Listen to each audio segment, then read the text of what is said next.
Hi friends, welcome to my channel. First time வந்து நான் morning routine போட்டிருக்கேன். 5:30லேருந்து ஒரு 10 மணி வரைக்கும் என்னோடய ரொட்டீன் என்னவோ அதை அப்படியே வீடியோவாக போட்டிருக்கேன். இது ஃபஸ்ட் டைம் போட்டிருக்கேன். இது எப்படி இருக்குது அப்படிங்கிறது நீங்கள் பார்த்துட்டு எனக்கு கமெண்ட் பாக்ஸில் சொல்லுங்கள். 5:30க்கு 4 மணிக்கு எழுந்திரிக்கல, 5:30க்கு ஏன் அப்படின்னா 5:30க்கு கரெக்டாக இருக்கும். ஏன்னா எனக்கு வந்து சமைக்கிறதுக்கு ரொம்ப லேட்டாலாம் ஆகுது. நான் குயிக்காக பண்ணிடுவேன். ரொம்ப நேரம் கிச்சனெல்லாம் இருந்துகிட்டு இருக்க மாட்டேன். ஒருவேளை மத்தியானத்துக்கே சேர்த்து சமைக்கிறதா இருந்தாலும் நான் சீக்கிரம் பண்ணிடுவேன்.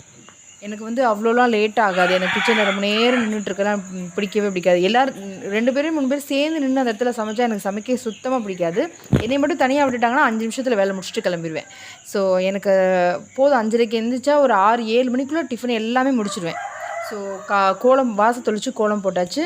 இப்போ நம்ம கிச்சனுக்கு போயிட்டு கிச்சனில் என்ன வேலை இருக்குது அப்படிங்கிறத பார்க்கலாம். இன்றைக்கி வந்து சாதம் கொஞ்சம் வச்சுருக்கேன். சாதம் வச்சுட்டு ஒரு 1/2 டம்ளர் சாதம் தான் வச்சுருக்கேன். அதில் உருளைக்கிழங்கு டிஃபன் பாக்ஸ் நறுக்கி தண்ணி ஊற்றி அதிலே குக்கர்லேயே வேக வச்சிட போகிறேன். ஒரே நேரத்தில் 2 வேலையும் முடிஞ்சிடும், கேஸு மிச்சமாகும். அதனால் இன்றைக்கி வந்து கொஞ்சம் பூரி செய்ய போகிறேன். பூரிக்கு தேவையான மாவை பிணைஞ்சி வச்சுட்டு அதுக்கப்புறம் நம்ம வந்து காய்கறியை வந்து கட் பண்ணி எடுத்துக்கலாம். சப்பாத்தி மாவு நல்லா பிணைஞ்சி வச்சுட்டோம்னா ஒரு 1/2 அன் ஹவர் ஆகும். 1/2 அன் ஹவருக்குள்ளே அது கொஞ்சம் நேரம் அப்படியே இருக்கட்டும். அதுக்குள்ளே நம்ம காய்கறியை வந்து கட் பண்ணி எடுத்துக்கலாம். இந்த காய்கறி கட் பண்ணுற நேரத்தில் அந்த குக்கரில் சாதமும் உருளைக்கிழங்கும் நல்லா வெந்து அந்த விசிலும் அடங்கிடும்.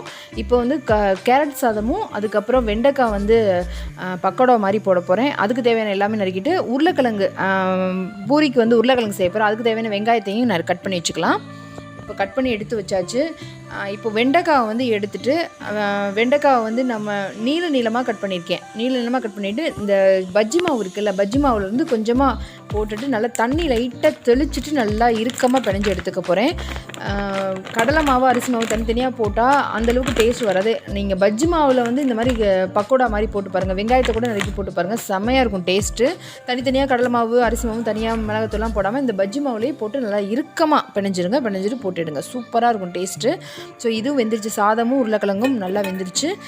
இப்போது உருளைக்கிழங்கையும் நல்லா தோல் உரிச்சு எடுத்து வச்சுட்டு சாதமும் கேரட் சாதம் செய்ய போகிறோம். இப்போ எல்லாமே ரெடி ஆகிடுச்சு. பூரி ரெடி ஆகிடுச்சு. அதுக்கப்புறம் இதுக்கு தேவையான உருளைக்கிழங்கு ரொம்ப சிம்பிளான ஒரு ரெசிபி. இது வேணும்னா சொல்லுங்கள், நான் கண்டிப்பாக உங்களுக்கு இதை ஷேர் பண்ணுறேன். செம்மையாக இருந்தது டேஸ்ட்டு.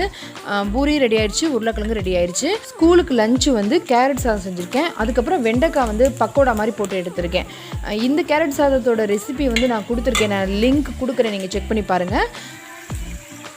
இந்த வெண்டைக்காவும் அவ்வளோ கிறிஸ்பியாக சூப்பராக இருந்துச்சு. வெறும் பஜ்ஜி மாவில் தான். நீங்கள் கண்டிப்பாக ட்ரை பண்ணி பாருங்கள்.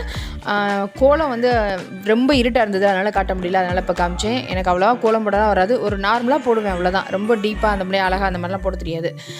இப்போ வந்து என் ஹஸ்பண்ட் சாப்பிட போகிறாங்க. என் பொண்ணு வந்து குளிச்சிட்ருக்கா. மணி வந்து இப்போ 6 ஆகுது. நான் 5:30க்குள்ளே 5:45க்கு நான் கிச்சனுக்குள்ளே போனேன். பூரி உருளைக்கிழங்கு சாதம் வெண்டைக்காய் எல்லாமே செஞ்சு முடிச்சிட்டேன். எனக்கு வந்து அவ்வளோ டைம் ஆகாதுங்க சமைக்கிறதுக்கு. ரொம்ப சீக்கிரமே முடிச்சிடுவேன். பூரி வந்து ரொம்ப குட்டியாக செஞ்சால் தான் அவங்களுக்கு பிடிக்கும். ரொம்ப பெருசாக இருந்தால் கண்டிப்பாக சாப்பிட மாட்டாங்க. அதனால ரொம்ப குட்டி அப்பளம் சைஸுக்கு தான் நான் சொல்லுவேன். 2 வாயில் சாப்பிட்ற மாதிரி தான் இருக்கும். இப்போ வந்து லஞ்சு நான் பேக் பண்ணிட்டேன். அவள் குளிச்சிட்ருக்கா. குளிச்சுட்டு வந்தோடனா அவளுக்கும் டிஃபன் கொடுத்துட்டு அப்புறம் என்ன பண்ணலான்றதை பார்க்கலாம். இப்போ நான் டேஸ்ட் வந்து சூப்பராக இருந்துச்சுன்னு சொன்னால் கண்டிப்பாக அதை ட்ரை பண்ணி பாருங்கள். கேரட் சாதத்தையும் இந்த வெண்டைக்காவோட பக்கோடாவும் ட்ரை பண்ணி பாருங்கள். இப்போ லஞ்ச் பேக் பண்ணிடலாம். அவங்க 2 பேரும் காலையில் சாப்பிட்றதுக்கு அந்த வெண்டைக்காய் வந்து பக்கோடா கொடுத்துருந்தேன். செம்மையாக இருந்துச்சு, அவ்வளோ கிறிஸ்பியாக இருந்துச்சு, அவ்வளோ டேஸ்ட்டாக இருந்துச்சுன்னு சொன்னாங்க. கண்டிப்பாக ட்ரை பண்ணுங்கள். பஜ்ஜி மாவு தானே போட்டு லைட்டாக மிக்ஸ் எண்ணெயில் போட்டு பொரிச்சு கொடுத்துருங்க. இப்போ அவள் சாப்பிட்டுட்டு இருக்கா. 3 இல்லை 4 பூரி இருக்குது. 4 பூரி தான் இருந்தது, அவளுக்கு பத்தாது. அதனால நான் என்ன பண்ணிட்டேன்னா ஒரே ஒரு தோசை ஊற்றிட்டு அதில் வந்து இந்த உருளைக்கிழங்கு மசாலா இருக்குல்ல, அந்த மசாலாவை வந்து அப்படியே மேலாப்பில் போட்டுட்டு கொஞ்சம் நேரம் நல்லா எண்ணெய் விட்டு நல்லா முறுமுறுன்னு ஆக்கி அவள்கிட்ட கொடுத்துட்டேன். ஏன் அதை தொட்டு சாப்பிடக்கூடாதான்னு கேட்டால், அந்த மசாலா தோசையோட டேஸ்ட் உங்களுக்கு தெரியும்ல. அந்த மசாலாலாம் கொஞ்சம் நேரம் அதை அப்படி குக் ஆகும்போது அப்படியே உள்ளே வந்து நல்லா ஊறி இருக்கும், மேலே வந்து நல்லா கிறிஸ்பியாக இருக்கும். டேஸ்ட்டு சூப்பராக இருந்துச்சு.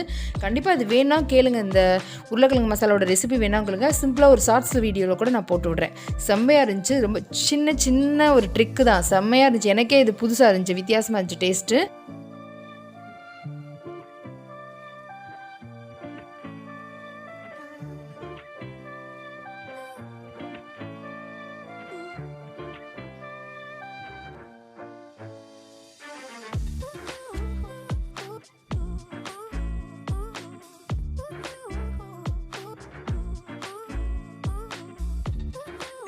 தலைவாரி விட்டுட்டு அதுக்கப்புறம் கொஞ்சம் நேரம் மணி வந்து ஒரு 6:45 ஆகுதுன்னு நினைக்கிறேன். ஆமாம், 6:45 ஆகுது. 7 மணி ஆக போகுது. தலை வாரி விட்டுட்டு அதுக்கப்புறம் கொஞ்ச நேரம் உட்காந்துருப்பா. எனக்கு ஸ்கூல் டேஸில் வந்து எனக்கு தலைவாரி விட்டது வந்து என் ஃப்ரெண்டு ஈஸ்வரி மேடம் தான் வந்து தலை சீவி விட்டுட்டு என்னை கூட்டிகிட்டு போவாங்க. இவளுக்கு தலை சீவும் போதெல்லாம் அது ஞாபகம் வந்துகிட்டே இருக்கும். எங்களுக்கு ஸ்கூல் டேஸில் பச்சை, சிகப்பு அல்லது ஒயிட்டுன்னு நினைக்கிறேன். இது 3 மாறி மாறி வரும். அந்த பிடி பீரியட் இந்த மாதிரி இருந்தால் ஒயிட் போடுற மாதிரி இருக்கும்னு நினைக்கிறேன். ஜேஆர்சி இந்த ஸ்போர்ட்ஸில் இருக்கிறவங்க ஒயிட் ரிப்பன் போடுவாங்கன்னு நினைக்கிறேன். இந்த இவளுக்கு தலை சீவும் போதெல்லாம் எனக்கு அது ஞாபகம் வந்துகிட்டே இருக்கும். நாங்கள் ரெடி ஆகிட்டு அவள் வந்து என்னை கொஞ்ச நேரம் உட்காந்துட்டு எனக்கு தலை வாரி விட்டுட்டு அதுக்கப்புறம் ஒவ்வொரு ஃப்ரெண்டையாக கூட்டிகிட்டு நடந்து போவோம். என்னது 1000 சொல்லுங்கள், நமக்கு என்ன வயசானாலும் சரி, என்ன ஆனாலும் அந்த ஸ்கூல் லைஃபு கொடுத்தது இந்த கடவுளோட கிஃப்ட். நம்ம பல நேரங்கள் நம்ம சோர்ந்து போகும்போதெல்லாம் எனக்கு வந்து ஆதரவாக இருக்கிறது வந்து இந்த ஸ்கூல் லைஃப். சின்ன வயசு ஞாபகம் கொஞ்ச நேரம் நான் நினைக்க ஆரம்பிச்சிட்டாலே என்னோடய கஷ்டங்கள் எல்லாத்தையும் தூரமாக அப்படி தள்ளி வச்சுருவேன். நம்ம சின்ன வயசில் எப்படி இருந்தோம், கஷ்டம்னா என்னன்னே தெரியாது, அந்த மாதிரி ஒரு ஃபீல் இருந்தோம். நம்ம இருந்துட்டு போகலாம் விடுங்க அப்படிங்கிற மாதிரி ஒரு ஃபீல் இருக்கும். ஸ்கூல் லைஃப் தான் இந்த உலகத்திலேயே வந்து ரொம்ப பெரிய விஷயம். அது எல்லாருக்கும் இப்போ உள்ள பசங்களுக்கு எனக்கு தெரிஞ்சு அவ்வளோவா கிடைக்கலன்னு நினைக்கிறேன். என் பொண்ணெலாம் வந்து 90s பிறந்திருக்கணும். ஏன்னா அந்த மாதிரி ஒரு டைப் அவள் ஜாலியாக இருக்கணும், நல்லா ஃப்ரீயாக இருக்கணும், நல்லா கலகலன்னு இருக்கணும், எல்லாரோடையும் ஃப்ரீயாக பேசணும், அந்த மாதிரி ஒரு டைம். அவளுக்கு ஏதோ ஒன்று மிஸ் ஆகுது எனக்கு தெரிஞ்சு. இப்போ உள்ள பசங்களுக்கு ஏதோ ஒரு விஷயம் மிஸ் ஆகுது. காலையில் சமைக்கும் போதே பாத்திரத்தை கழுவிக்கிட்டே சமைச்சிடுவேன். அதனால எனக்கு நீட்டாயிரும். அப்படியே அடுத்து நான் மத்தியானம் சமைக்க போகும்போது கிச்சன் ஃப்ரீயாக இருக்கும். அந்த மாதிரி பார்த்துப்பேன் நான். அதுவும் ஈஸியாக இருக்கும். அடுத்து கிச்சனில் போகும்போது பாத்திரம்லாம் குஞ்சிருந்தா ஒரு மாதிரியாக இருக்கும். இப்போ மணி 8 ஆகுது. 8 மணி to 9 மணி என்னோட ரொட்டீன் என்னென்னா எடிட்டிங், ஷார்ட்ஸு அல்லது லென்த் வீடியோ எதாக இருந்தாலும் 8 மணி to 9 மணிக்குள்ளே மேக்ஸிமம் முடிச்சிடுவேன். ஏன்னா அப்போ வந்து பக்கத்தில் இங்கேயே சவுண்ட் இல்லாமல் இருக்கும், ஃபேன் இல்லாமல் நான் வந்து எடிட் பண்ணணும். நிறைய விஷயங்கள் இருக்குது, எடிட் பண்ணுறவங்களுக்கு கண்டிப்பாக தெரியும். அதெல்லாம் இல்லாமல் அமைதியாக உட்காந்து பண்ணணுன்னா 8 to 9 கரெக்டான டைம். அதுக்கெலாம் முடிச்சுட்டு நான் வந்து காய்கறி வாங்கிட்டு வந்திருந்தேன். காய்கறி எல்லாத்தையுமே ஒரு வாரத்துக்கு தேவையான காய்கறி மொத்தமும் வாங்கிட்டு வந்தாச்சு. அது எல்லாத்தையுமே நீட்டாக அடுக்கி எடுத்து வைக்க போகிறோம். இதோட இங்கே இருக்க காய்கறியெல்லாம் எவ்வளோ ஆச்சுன்னா 290 ரூபா இருந்துச்சு. அதாவது இந்த செவ்வாழைப்பழம்லாம் சேர்த்து, செவ்வாழைப்பழம் ஒரு வாழைப்பழம் வந்து 10 ரூபா, 5 வாழைப்பழம் வாங்கிட்டு வந்தேன். அதெல்லாம் சேர்த்து 290 ரூபா, மீதி 10 ரூபா இருந்தது. 300 ரூபாய்க்குள்ளே வந்து ஒரு வாரத்துக்கு தேவையான காய்கறி. கண்டிப்பாக ஒரு வாரம் இந்த காய்கறி எல்லாமே எனக்கு ஒரு வாரத்துக்கு கரெக்டாக இருக்கும். அது மட்டும் இல்லாமல் இந்த தடவை வாங்கின காய்கறி எதுவுமே அடுத்த வாரம் நான் வாங்க மாட்டேன். மேக்ஸிமம் வந்து எல்லா வாரமும் வாங்குகிற காய்கறி என்னவா இருக்குன்னா கத்திரிக்காவும் உருளைக்கிழங்கும் இருக்கும். மற்றபடி கேரட்டோ, பீன்ஸ், அவரைக்காய், பாவக்காய்லாம் ஒவ்வொரு காலிஃப்ளவர்லாம் ஒவ்வொரு இதுக்கும் மாற்றி வாங்கிப்பேன். இந்த தடவை கேரட் வாங்குறேன்னா அடுத்த தடவை வந்து அவரைக்காய், அந்த மாதிரி மாற்றி வாங்கிப்பேன். எல்லா காய்கறியோடைய ஸ்ட்ரென்த்தும் நமக்கு வேணும் அப்படிங்கிறதுனால இந்த தடவை அவரைக்காய், அப்புறம் வெண்டைக்காய் வாங்கியிருந்தேன், அதுக்கப்புறம் கோவக்காய் வாங்கியிருந்தேன், அதுக்கப்புறம் காலிஃப்ளவர் அதெல்லாம் வாங்கியிருந்தேன், கேரட்டும் வாங்கியிருந்தேன், பாவக்காய் வாங்கியிருந்தேன், தேங்காய் வந்து ஒரு 3 கிட்ட வாங்கியிருந்தேன். ஏன்னா அவங்க கொஞ்சம் தேங்காய் பால் அப்போ காலையில் வாரத்தில் ஒரு 3 நாள் வந்து தேங்காய் பால் குடிப்பாங்க. என் ஹஸ்பண்டை சொல்கிறேன், அவங்களுக்கு தேங்காய் பால் கூட அவங்களுக்கு பிடிக்கும், அவங்களுக்கு சாப்பிட பிடிக்கும். கொஞ்சம் சீனி போட்டு பாலுக்கு போது இதை கொடுத்துட்டா குடிச்சிருவாங்க. அதனால 3 தேங்காய் வாங்கியிருக்கேன், கரெக்டாக இருக்கும்னு. தேங்காய் வந்து வைக்கும்போது என்ன பண்ணுங்கன்னா அப்படி நிமித்து வைப்பாங்கள்ல, நட்டங்குத்தலாக வைக்கணும்னு சொல்லுவாங்கள்ல, அந்த மாதிரி நட்டங்குத்தலாக வைங்க. அப்படி வச்சிங்கன்னா ரொம்ப நாளைக்கு கெட்டு போகாது. சும்மா அப்படியே சாய்ச்சி இப்படி போட்டிருந்தீங்கன்னா சீக்கிரம் கெட்டு போயிடும். அதனால் வைக்கும்போது அப்படி நட்டங்குத்தலாக வச்சுக்கோங்க. இது வந்து ஒரு வாரத்துக்கு தேவையான காய்கறி தான் எல்லாமே. எனக்கு கரெக்டாக இருக்கும். காய்கறி எதுவுமே மிச்சமாகுது. வெங்காயம், தக்காளி மட்டும் கொஞ்சம் எக்ஸ்ட்ராவாக இருக்கும். மற்றபடி எல்லா காய்கறிகளுமே மொத்தத்தும் ஃபுல்லாக காலி பண்ணிடுவேன். அப்படி வச்சு யூஸ் பண்ணுறது சுத்தமாக பிடிக்கவே இல்லை. ஒரு கத்திரிக்காய் இருந்தாலும் எதாக இருந்தாலும் உடனே காலியாயிடும். அந்த ஒரு வாரத்துக்குள்ளே காலியாயிடும். அதுக்கப்புறம் நான் ஃப்ரெஷ்ஷாக ஏதாவது வேறு காய்கறி வாங்கிக்கலாம், ஒன்றும் பிரச்சனை இல்லை. இன்னும் நிறையா ஃப்ரிட்ஜில் வச்சுலாம் யூஸ் பண்ணால் ஒரு மாதிரி ஆகிடும்.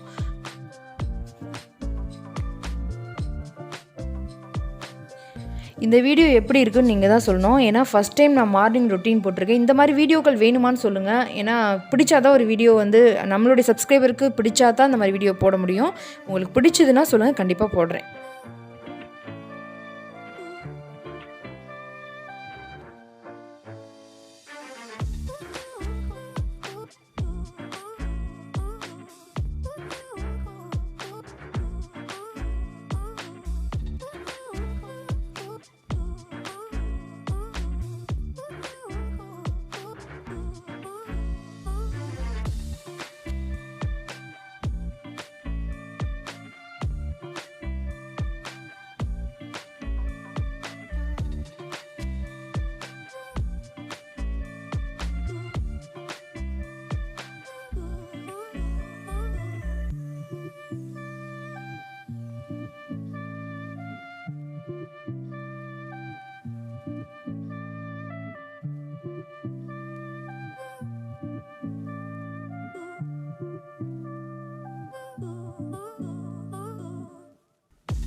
பூண்டு வந்து ஒரு 1/4 கிலோ கிட்ட வாங்கியிருக்கேன். இது போன வாரம் வாங்கினது. இது வந்து எப்படி ஒரு 3 வாரம் 4 வாரத்துக்கு வரும். நான் இஞ்சி பூண்டு பேஸ்ட் நிறையாலாம் அப்படிலாம் அரைச்சி வைக்க மாட்டேன். அரைச்சி வச்சுப்பேன். அது 2 வாரத்துக்கு வர மாதிரி இருக்கும். ரொம்பலாம் எல்லா குழம்பு எல்லா கிரேவிலையும் இஞ்சி பூண்டு பேஸ்ட்டு போட்டால் இஞ்சி பூண்டோட வாசனை தான் அதிகமாக இருக்கும். அது நல்லாவே இருக்காது. ஏதாவது பிரியாணி இல்லை சிக்கன் குழம்பு இந்த மாதிரி நான்வெஜ் சாப்பிட்டா மட்டும் லைட்டாக போடுற மாதிரி வரும். ரொம்பலாம் போட்டால் அள்ளி போட்டு அந்த வாசனை எனக்கு சுத்தமாக யாருக்குமே பிடிக்காது. அதனால இருக்கும், இஞ்சி பூண்டு பேஸ்ட்டு இருக்கும், நிறையா இருக்காது. அதுவே அரைச்சி வச்சதே வந்து 2 வாரத்துக்கு வர மாதிரி இருக்கும்.